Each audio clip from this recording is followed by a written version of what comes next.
Hello मित्रों, कैसे हो आप सब। उम्मीद करता हूँ बढ़िया होगे। तो आज हम चर्चा करने वाले हैं अवतार की थर्ड इंस्टॉलमेंट, जिसका नाम है अवतार फायर एंड ऐश के बारे में। मतलब ये लोग फायर के साथ ऐश ही ऐश करते हैं। तो चर्चा करेंगे इस मूवी के बारे में थोड़ा डिटेल में। तो without further due let's get started.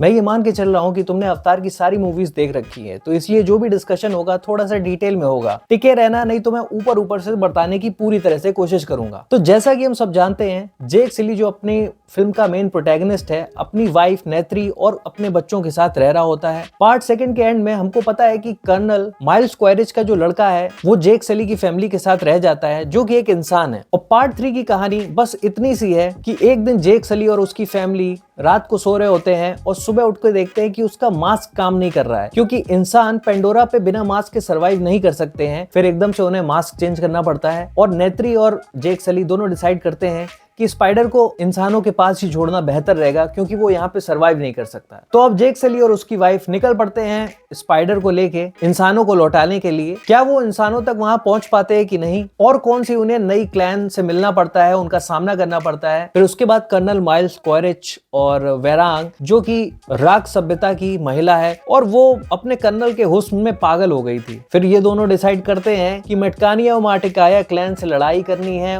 और जितना हो सके उनका नुकसान करना है, अपने बेटे को वापस लेके जाना है। बस दिस इज ऑल अबाउट अवतार 3 fire and ash.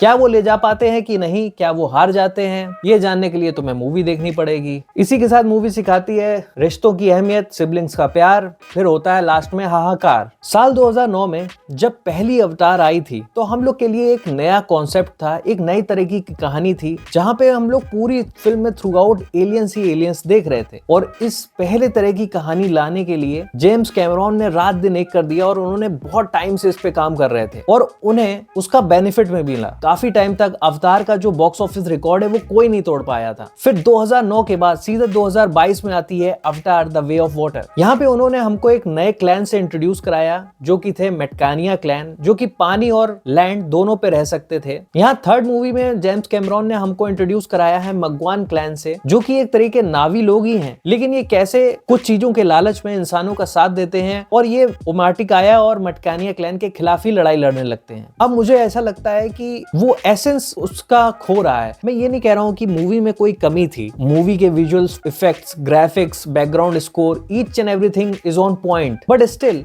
Something is missing. हमको ऐसा लगता है कि यार ये तो यार हमने देख रखा है, क्योंकि अब यहाँ पे कुछ ऐसा नया नहीं हो रहा है जो कि पार्ट 1 और पार्ट 2 में ना हुआ हो। सेम वही कहानी, लास्ट में क्लाइमेक्स में जाके ये लोग इंसानों से लड़ेंगे, जो कि इंसानों ने बहुत सारी मशीनरी अब डेवलप कर ली है और वो नावी के खिलाफ लड़ रहे हैं। फर्स्ट में भी यही हुआ, सेकंड में भी यही हुआ, थर्ड में भी यही हो रहा है। और जो इस मूवी का मेन विलन है कर्नल माइल्स क्वेरिच, वो कभी मरता ही नहीं है। उसको ऐसा लग रहा है कहीं ये मेरे बचपन का अंडरटेकर तो नहीं, जो बार बार मर के वापस आ जा रहा है। यार 3 घंटे 15 मिनट की ये मूवी है, इंडिया में देख रहे हो तो तुम्हें ब्रेक मिल ही जाएगा, बट स्टिल मुझे ऐसा लगता है कि अगर ये अपना बजट रिकवर कर लेते हैं, फिर भी उसके बाद अब जेम्स कैमरॉन को ये मूवी नहीं आगे बनानी चाहिए। ये मैं उन्हें कोई एडवाइस नहीं दे रहा, ये मेरी तरफ से सजेशन है। हाँ, अगर ये कमा लेती है तो इसका मतलब डेफिनेटली है कि लोगों को ये पसंद है, लोग और चाह रहे हैं कि तुम आगे और पार्ट कंटिन्यू करो। लेकिन अब मुझे ऐसा लगता है कि आइडिया को बहुत ज्यादा घसीटने से ना उसका एसेंस मिस हो जाता है। ठीक, मुझे भी सेम यही लगता है कि जेम्स कैमरॉन भी अब वही काम कर रहे हैं। हालांकि उनकी स्लेट अभी भी फिल है, लेकिन आई डोंट नो, अगर ये बजट रिकवर नहीं कर पाती है तो ये आगे मुझे नहीं लगता ये बढ़ेंगे। और इनको सही में अब एक नया आइडिया की तरफ काम करना चाहिए, क्योंकि इज अ ग्रेट डायरेक्टर भी है। कभी कभी चीजें लेट गो भी कर देनी चाहिए। कहानी में कुछ ट्विस्ट एंड टर्न्स नहीं है, बहुत ही बेसिक, बहुत ही रिपीटेटिव कहानी लग रही थी। जैसी फर्स्ट की है वही सेकंड की है, वही थर्ड की है। वीएफएक्स, सीजीआई, ग्राफिक्स, इसमें कोई कमी नहीं है। बहुत अच्छे अच्छे जो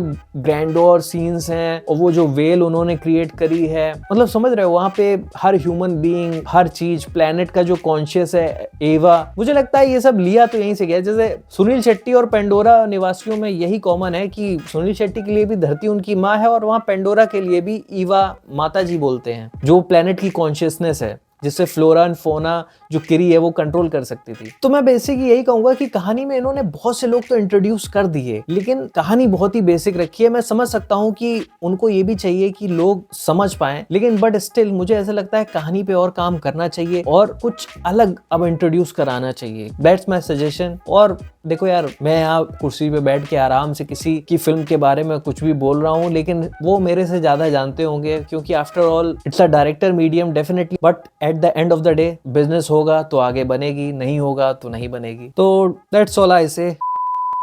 और मैं तो यही कहूंगा, तुम्हारा टाइम पास होगा, सैटरडे संडे वीकेंड है, मन हो चले जाओ नीले नीले एलियन देखने हो तो, और अगर मन ना हो तो इसके अलावा तुम धुरंधर देखने जा सकते हो। थोड़ा मन हल्का करना हो तो कपिल की मूवी आई है किस किसको प्यार करूं 2, वो जा सकते हो। That's it. तुम्हें मेरी वीडियो अच्छी लगी हो, पसंद आई हो तो लाइक कर देना, चैनल पे कहीं से नए आ गए हो तो डू सब्सक्राइब, और मिलते हैं फिर नेक्स्ट वीडियो में। तब तक के लिए जय हिंद, जय भारत।